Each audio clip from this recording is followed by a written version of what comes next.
এই দেশে হিন্দু, মুসলমান, বৌদ্ধ, খ্রিস্টান আমরা সবাই বাংলাদেশের নাগরিক হিসেবে বাঁচতে চেয়েছি।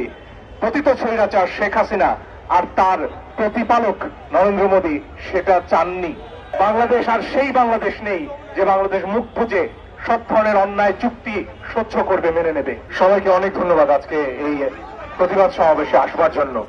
দেবাশিস চক্রবর্তীর কার্টুন যেমন প্রতিদিন আমাদেরকে উদ্বেলিত করেছিল, শক্তি দিয়েছিল, তেমনি ছোট্ট রিয়া গোপের বুকের তাজা রক্ত আমাদের আজকের এই স্বাধীনতার জন্য অনেক অনেক অবদান রেখেছে। সেদিন কিন্তু আমরা কেউ ভাবিনি তাদের ধর্মীয় পরিচয় কি। আমরা সবাই বাংলাদেশের নাগরিক হিসেবে লড়াই করেছি এবং লড়াই করে যাব।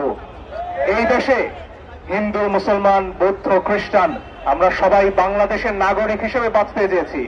পতিত স্বৈরাচার শেখ হাসিনা আর তার প্রতিপালক নরেন্দ্র মোদী সেটা চাননি। তার বিরুদ্ধে আমরা লড়াই করে আজকে মুক্ত হয়েছি এবং আমাদের এই স্বাধীনতা আমরা বজায় রাখবো। আন্তর্জাতিকভাবে ভিয়েনা কনভেনশন বলে একটা বিষয় আছে, দিল্লি যেন সেটা ভুলে না যায়। আমাদের দূতাবাসে যা হয়েছে সেটা যে কোনো আন্তর্জাতিক আইনে চরম লঙ্ঘন।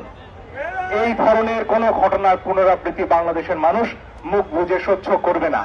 আমরা ঐক্যবদ্ধ আছি। আমরা জানি প্রশ্নটা ধর্মের নয়, প্রশ্নটা এক সাম্রাজ্যবাদী শক্তির আরেকজনের উপর, আরেক দেশের সার্বভৌমত্বের উপর নিজেকে চাপিয়ে দেওয়ার।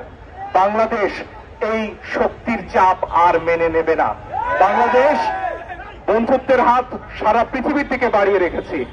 সেই বন্ধুত্বের হাত গ্রহণ করুন। কিছু চাপিয়ে দিতে আমাদের উপর আর আসবেন না দয়া করে। বাংলাদেশ আর সেই বাংলাদেশ নেই যে বাংলাদেশ মুখ বুজে সব ধরনের অন্যায় চুক্তি সহ্য করবে, মেনে নেবে। নতুন বাংলাদেশের সাথে সমানভাবে, সমান মর্যাদার ভিত্তিতে এগিয়ে আসুন। আমরা এখনো প্রস্তুত আপনাদের সাথে বন্ধুত্বের এবং একতার হাত নিয়ে এগিয়ে যেতে। কিন্তু সেখানে যদি বিভেদ ঘটাতে আসেন, বাংলাদেশের মানুষ এই ধরনের ধর্মীয় উস্কানিতে পা দেবে না। বাংলাদেশের মানুষ ঐক্যবদ্ধভাবেই আমার দেশের মানুষের অধিকার এবং বিশ্বের দরবারে আমাদের অধিকার আদায় করে নেবে। অনেক ধন্যবাদ।